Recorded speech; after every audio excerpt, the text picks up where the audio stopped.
이제 6단원 들어가겠습니다. 6단원 첫 번째 내용은 전환되는 역학적 에너지입니다. 자, 이 내용은 교과서 198쪽, 199쪽 내용이니까 교과서 준비해 주시고요. 아마 어렵진 않을 거예요. 그래도 교과서에 해당 내용 필기하면서 이 영상을 보시면 될 것 같습니다.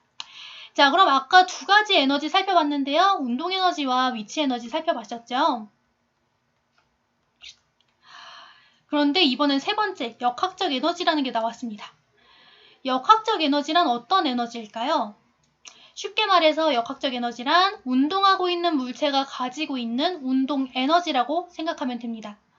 그렇다면 아까 했던 운동 에너지랑 같은 의미일 것 같은데 역학적 에너지는 운동 에너지와는 완전히 다른 의미입니다. 아니, 어떻게 보면 역학적 에너지는 운동 에너지를 포괄하는 조금 더 큰 개념이라고 보시면 됩니다.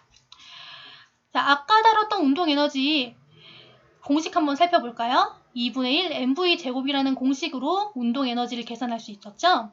다시 말해서 아까 배웠던 운동 에너지는 어떤 물체의 속력에만 영향을 받는 그런 에너지였습니다.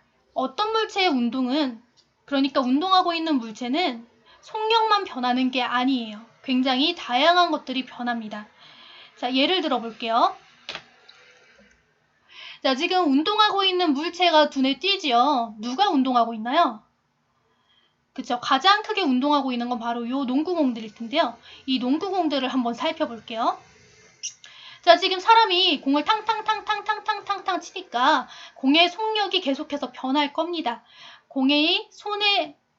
손에서 공이 나가자마자 손이 미는 힘 때문에 속력이 매우 빨랐지만 손에서 멀어지면 멀어질수록 조금 더 느려지기도 하고 빨라지기도 하고를 반복할 겁니다. 그러니까 운동하고 있는 공은 현재 속력이 계속해서 변하고 있는 상태고요. 자, 이 공은 지금 속력만 변하나요? 아니죠. 위치가 높아졌다, 낮아졌다가를 반복하고 있습니다. 그러니까 다시 말해서 운동하고 있는 물체는 속력도 변하지만 위치도 함께 변한다는 거예요. 자, 지금 뒤에 걷고 있는 사람들도 보일 겁니다. 지금 걷고 있는 사람들은 걷고 있으니까 당연히 속력이 변하고 있는데요. 걸으면서 머리의 위치가 계속 변하는 게 보입니다. 몸이 위로 떴다가 아래로 내려갔다가를 반복하면서 위치도 조금씩 변하고 있습니다. 그러니까 웬만한 운동하고 있는 물체는 항상 속력도 변하지만 위치도 동시에 변하고 있는 거예요. 그래서 운동하고 있는 물체의 에너지 변화를 살필 때 아까 배웠던 운동 에너지, 그러니까 속력의 변화로만 에너지를 측정하기엔 조금 부족한 감이 있습니다. 운동하고 있는 물체는 위치도 계속해서 변하고 있기 때문에 위치에 관한 에너지였던 위치 에너지도 동시에 계산을 해줘야 되는 거예요. 결국 역학적 에너지라고 하는 건 이렇게 운동하고 있는 물체가 속력과 위치가 함께 변한다는 걸 고려해서 나타낸 에너지고요.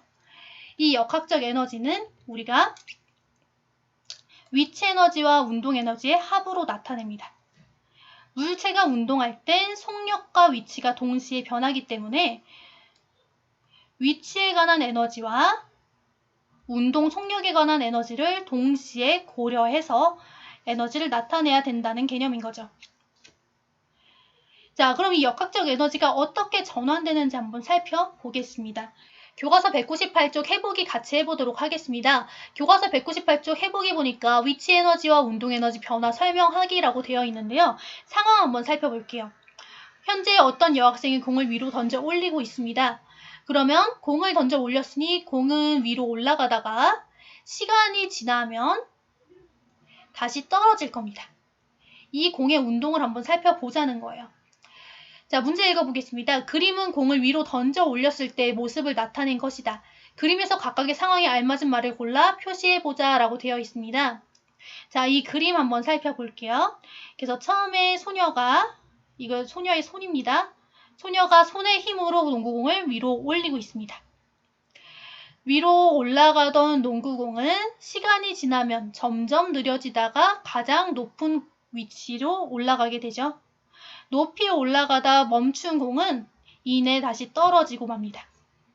떨어질 때는 중력의 영향을 받아 점점 빨라지게 됩니다. 자, 이 공이 올라갈 때와 공이 떨어질 때 두 가지의 높이와 속력 변화를 한번 체크해 보겠습니다. 자, 먼저 공이 높이 올라갈 때 한번 살펴보겠습니다. 올라간 직전, 그러니까 올라간 직후에는 아직 높이 떠오르지 않았으니까 공의 높이는 최소일 겁니다. 하지만 속력은 손의 힘에 의해서 가장 빠른 상태일 겁니다. 시간이 지나 공이 점점 더 높이 올라가면 올라갈수록 공의 속력은 떨어질 거고요. 반면에 공의 높이는 점점 증가하게 됩니다. 꼭지점에 올라왔을 땐 비로소 공이 멈추게 되겠죠? 이때는 공의 속력이 0이 됩니다. 이때 공의 높이는 최대값이 되겠죠? 자, 그럼 공이 최대 높이까지 올라간 다음에 그 직후에는 떨어지기 시작할 겁니다. 내려갈 때 상황을 한번 볼게요. 공이 떨어지기 시작합니다. 현재 공의 높이는 최대로 높습니다. 그런데 속력은 0이죠. 속력은 최소입니다. 그러나 이내 중력의 영향으로 중력이 끌어당기는 힘에 의해서 점점 빠르게 떨어지기 시작합니다. 속력은 점점 증가하고요. 떨어지는 동안 공의 높이는 감소하게 되겠죠. 자, 결국 공을 던져 올릴 때 공이 올라가다가 내려가는 운동을 하면서 공의 높이와 속력은 끊임없이 변하게 됩니다. 자, 그러면 문제 한번 풀어볼게요. 공이 올라갈 때와 내려올 때의 위치 에너지와 운동 에너지 변화를 각각 설명해보자 되어 있네요. 이 문제를 풀기 위해서 지금 화이트보드 이용해서 두 경우를 나누어서 정리를 해볼 거예요. 공이 올라갈 때와 공이 내려갈 때 속력과 높이의 변화를 다시 한번 측정해 보도록 하겠습니다. 자, 그 전에 우리 운동 에너지와 위치 에너지 구하는 공식 다시 한번 체크하고 넘어갈게요. 자, 운동 에너지 어떻게 구합니까? 2분의 1 mv 제곱으로 구하죠. 다시 말해서 운동 에너지는 속력의 제곱에 비례하는 값입니다. 속력이 커지면 운동 에너지가 함께 증가하고 있어요. 자, 위치 에너지는 9.8mh로 구합니다. 여기서 h가 높이였죠? 다시 말해서 위치 에너지는 기준점으로부터 높이가 높아지면 높아질수록 위치 에너지도 커집니다. 반면에 높이가 낮아지면 낮아질수록 위치 에너지는 작아지겠죠? 자, 이 관계 여러분들 굉장히 중요합니다. 운동 에너지, 위치 에너지 구하는 공식 다시 한번 기억하시고요. 운동 에너지는 속력과 비례한다는 것. 다시 운동 에너지는 속력의 제곱과 비례한다는 것. 위치 에너지는 높이에 비례한다는 것. 구별해서 알아두시면 되겠습니다. 자, 그럼 이 공이 올라갈 때 한번 살펴볼게요. 공이 올라갈 때 소녀가 공을 던져 올립니다. 그러면 처음에 던지는 힘에 의해서 속력은 가장 빠릅니다. 하지만 올라가면 올라갈수록 속력은 감소하게 되죠. 자, 속력이 감소하니까 운동 에너지는 줄어들게 됩니다. 그러니까 공이 올라가면 올라갈수록 점점 운동 에너지는 줄어들고 있어요. 반면에 공의 높이는 점점 높아지고 있죠. 높이는 증가합니다. 높이가 증가하니까 위치 에너지는 증가하게 되겠죠. 자, 다시 볼게요. 공이 올라갈 때 운동 에너지는 점점 줄어드는데 그 줄어드는 만큼 위치 에너지가 증가하고 있습니다. 자, 이건 무슨 말이냐? 운동 에너지가 줄어든 만큼 위치 에너지가 증가했다는 얘기는 공이 올라가면서 가지고 있던 운동 에너지가 점점 위치 에너지로 전환되고 있다는 겁니다. 그래서 공이 올라갈 땐 운동 에너지가 위치 에너지로 전환되고 있어요. 자, 이번엔 반대의 경우 높이에 올라간 공이 시간이 지나 떨어지고 있습니다. 두 번째 경우 보실게요. 그래서 높이 올라간 공이 점점 떨어지고 있습니다. 끌어내리는 중력에 의해서 시간이 지나면 지날수록 점점 속력은 빨라집니다. 자, 속력이 빨라진다는 얘기는 운동 에너지가 증가한다는 뜻이 되겠죠?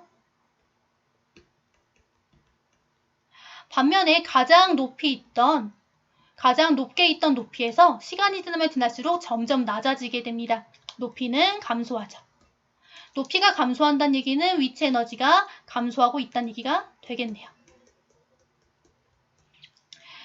자, 다시 말해서 공이 떨어질 때는 아까랑 완전히 다릅니다. 공이 떨어질 때는 떨어지기 직전에는 위치 에너지가 매우 많습니다. 그런데 시간이 지나면 지날수록 위치 에너지는 점점 줄어들어요. 그런데 위치 에너지가 줄어드는 만큼 운동 에너지가 증가하게 됩니다. 다시 말해서 공이 내려갈 때, 공이 떨어질 때는 가지고 있던 위치 에너지가 운동 에너지로 전환되고 있습니다. 그래서 다시 정리할게요. 그래서 공이 내려갈 때는 위치 에너지가 운동 에너지로 전환되고 있습니다. 그래서 이 경우 이 공의 운동으로 살펴봤을 때 운동 에너지와 위치 에너지는 서로 관련이 있다는 겁니다. 운동하고 있는 물체는 위치 에너지와 운동 에너지를 가지고 있는데 어떨 때는 운동 에너지가 위치 에너지로 전환되기도 하고요. 어떨 때는 위치 에너지가 운동 에너지로 전환이 되기도 합니다. 이걸 우리는 역학적 에너지가 전환된다고 얘기를 해요. 자, 그래서 다시 한번 살펴보자면 역학적 에너지는 물체의 운동 상태에 따라 결정되는 운동 에너지를 얘기하고요. 어떤 물체의 운동은 위치와 속력을 둘 다 이용해서 나타냅니다. 그래서 역학적 에너지는 위치 에너지와 운동 에너지의 합으로 나타나는 에너지고요. 이 역학적 에너지는 서로 전환될 수 있습니다. 아까 했던 내용 다시 한번 정리해 볼게요. 위로 던져 올릴 때는 올라가면 올라갈수록 점점 운동 에너지는 줄어듭니다. 반면 운동 에너지가 줄어든 만큼 위치 에너지는 증가하면서 운동 에너지가 위치 에너지로 전환되는 경향을 띠게 됩니다. 반면에 이 친구가 자유낙하할 때, 아래로 떨어질 때는 떨어지면서 위치 에너지가 점점 줄어들고 운동 에너지는 그만큼 증가하게 됩니다.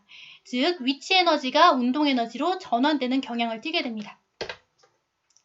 이렇게 역학적 에너지 전환이라는 것은 물체가 운동할 때 위치 에너지와 운동 에너지가 서로 전환될 수 있다는 걸 얘기합니다. 오늘 학습은 여기까지고요. 여러분들 지금 배웠던 내용, 역학적 에너지 전환에 대해서 다시 한번 정리해 보시고 오늘 과제도 완료하시길 바랍니다. 고생하셨습니다.